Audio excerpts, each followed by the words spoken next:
On March 18, 2014, Guinean health officials announced the outbreak of a mysterious hemorrhagic fever. It was the Ebola virus. Over the course of the next 2 years, the epidemic spread throughout West Africa. 28,616 people were infected across Sierra Leone, Guinea, and Liberia. 11,310 people lost their lives. Humanitarian relief workers around the world responded to the crisis quite rapidly, but were quickly overwhelmed by conditions on the ground. And the issue that particularly impeded recovery was local customs for prayer and burial, which were facilitating the spread of this highly contagious disease through bodily contact. Through partnership with local faith communities in the affected villages and regions, and particularly through exploring religiously endorsed alternatives to traditional burial rites, which had often included handling the deceased and washing the deceased, aid workers were eventually able to build capacity, understanding and community connections with faith communities, which led to the effective implementation of disease control and better relief efforts. When disaster strikes, local faith actors already in place often serve as the first responders in their communities, providing critical support to their communities in the immediate aftermath and beyond.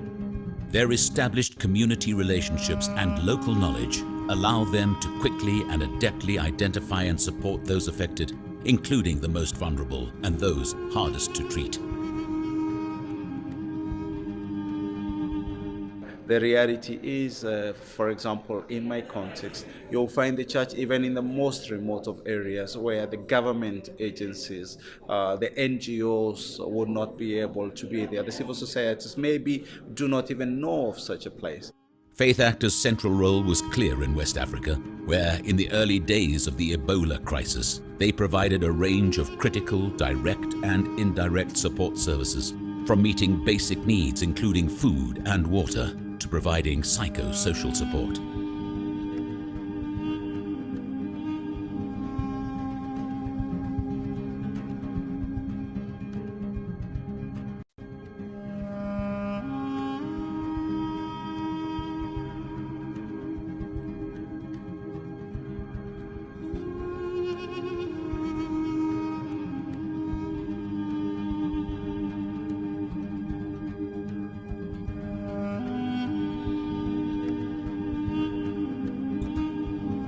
Around the world, local faith actors are uniquely positioned in their communities and can provide invaluable resources to humanitarian workers as well as to their own communities in successful emergency response efforts and community rebuilding. This was certainly the case in West Africa.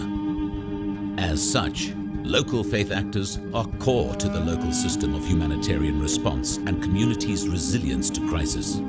They mobilize and support hundreds of millions of people around the world, including the hardest to reach and the most vulnerable, often investing their own significant financial resources to do so.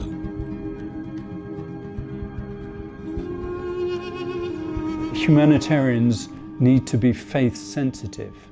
This term, as opposed to being faith-based, ensures a focus on the faith, identity, and dignity of people affected by conflict, disaster and displacement, rather than on the faith allegiance or non-faith allegiance of humanitarian organizations and agencies. There is growing evidence that affected populations benefit when humanitarians take account of their faith identity. A people-centered approach requires humanitarian workers to be aware of the faith identity of affected populations. There is a growing body of tools to help achieve this. Despite the obvious, significant and myriad benefits, the international humanitarian system often fails to engage with local faith actors. meaning that opportunities for mutually beneficial partnerships that are critical in achieving meaningful and durable impact are missed. Any move to increase collaboration with local partners for humanitarian benefit must involve local faith actors. Continuing to exclude them, particularly given the growing evidence and knowledge of the vital role that they play, is not only detrimental, but grossly irresponsible. We need to change the way we think about integrating local relief efforts and include the tremendous work done by local faith actors. We talk a lot about localization and the value thereof.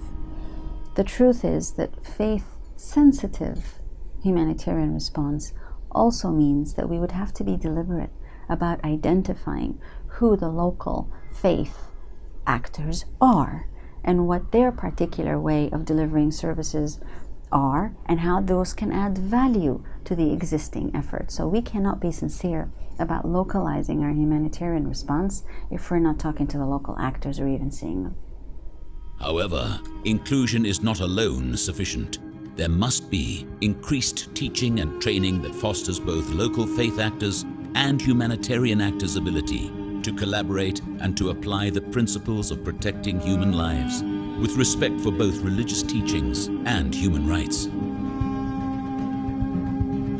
Since we are not humanitarian organizations by nature, again, the capacity building, equipping ourselves to be accountable and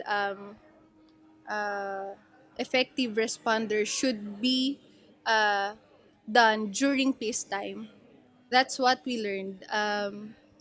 It's not just about telling faith-based actors do the work, but we really had to step up with our response, with how we do our work as faith-based actors, because that's one of the challenges that we face in being faith-based actors. We are seen as not professional enough. No, we are seen as faith-based actors doing charity works.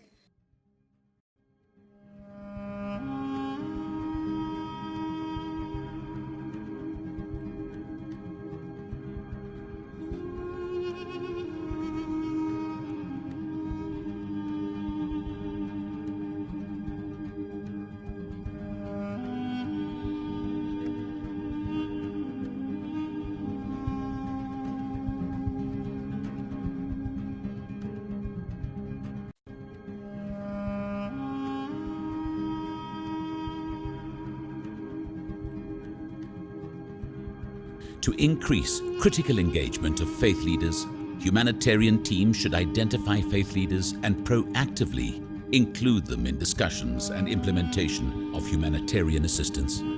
Humanitarian organizations can also take advantage of available resources, such as knowledge-sharing platforms, like the Joint Learning Initiative, which has a plethora of information on how to engage with faith leaders.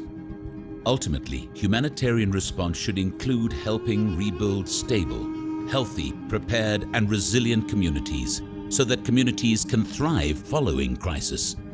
This should be achieved in a way that is sustainable, so that once the main humanitarian response is over, communities not only recover, but also work towards transformation that reduces their vulnerabilities for the future. Local faith actors are the way to provide the necessary continuity and permanence for this integration to be achieved.